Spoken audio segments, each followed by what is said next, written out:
Good day and welcome to another episode of What's Happening Today, presented to you by Rapido News Network. In our first story, we will discuss the statement from the Liberal Associate Justice of the Supreme Court of the United States, Sonia Sotomayor, which states that the prior US Supreme Court's mistake can be fixed. Next, we will talk about Clinton's claim that America is on the edge of losing its democracy. After that, we will talk about an ugly week for stocks, leaving the S&P 500 with its biggest loss since March 2020. And in our final story, we will talk about the Russian Ukrainian conflict. So let's get started.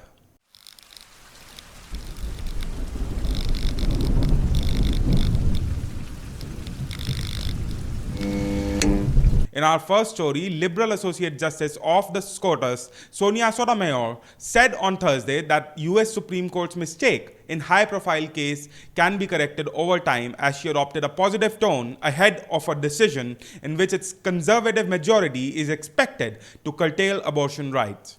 Sotomayor, speaking in Washington at the annual meeting of Liberal Legal Group, did not directly address last month's publication of a leaked draft opinion in the abortion case or any of the court's other current cases. But Sotomayor said she believed that the court can help people regain the public's confidence in government institutions. The leaked draft ruling, authored by conservative Justice Samuel Alito, indicated that the court's conservative majority is set to overturn the landmark 1973 Roe v. Wade decision ruling that legalized abortion nationwide.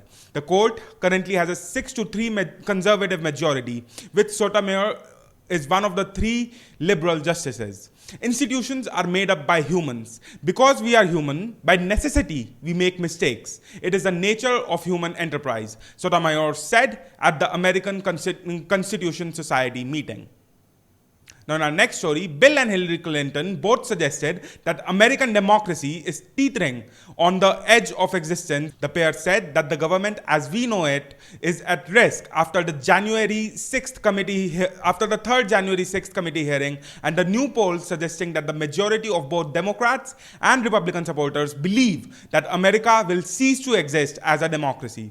Former President Bill told CBS Late Show host James Corden on Wednesday night that he fears that the United States could completely lose our constitutional democracy. Hillary painted a similar bleak picture in an interview with the Financial Times, in an interview that was published less than 48 hours later on Friday. Now, in our next story, about a tumultuous week on Wall Street, which began with stocks plunging into a bear market territory for the second time during the pandemic, ended with a small gain on Friday. That was a little comfort after a brutal period for investors who have seen the value of their portfolios and retirement funds lurched downwards. The S&P 500 rose 0.2% on Friday, but finished the week at the loss of 5.8%, its 10th decline in the past 11 weeks, and its worst weekly performance since March 2020, when stocks crashed as the coronavirus spread around the world and investors feared for the global economy. This time, the selling was fueled by persistently high inflation, which erodes people's spending power and puts a dent in corporate profits, and the growing sense that the Federal Reserve's effort to beat it back with higher interest rate will choke growth. By making it more costly to borrow to buy a house, invest in a business, or do just about anything else with the debt, the Fed can cool demand and slow price gains. But if it goes too far, it can tip the economy into the recession. Now, in our final story on the Russian Ukrainian conflict, President Vladimir Putin of Russia on Friday reprised his critique of the United States as a declining power that treats its allies as colonies while declaring itself exceptional and the messenger of the Lord on earth.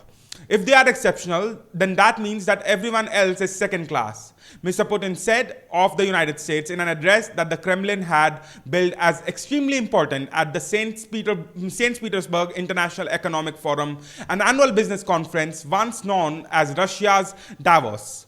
Mr. Putin, whose remarks were delayed by over an hour after the Kremlin cited large-scale distributed denial-of-service cyber attack on the conference's computer system, spoke for more than 70 minutes but barely touched the subject of war in Ukraine. Instead, he focused on how he claimed Russia's economy could flourish despite Western sanctions. He promised environmental and regulatory reforms as well as government's initiative to support demand for Russian businesses.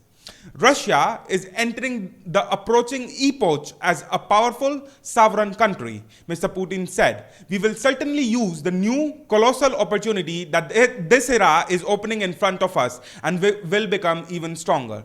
The Russian leader said that the European Union had imposed sanctions against Russia on the orders of Washington, despite the damage to its own economy, saying that the European Union has completely lost its political sovereignty. That was all for the major news update for June 18th.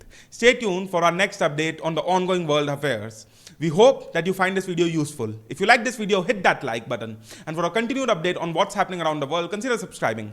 To get notified whenever we post something new, hit that bell icon. If you have any comments or any suggestions for us, please let us know in the comment sections below. Thank you.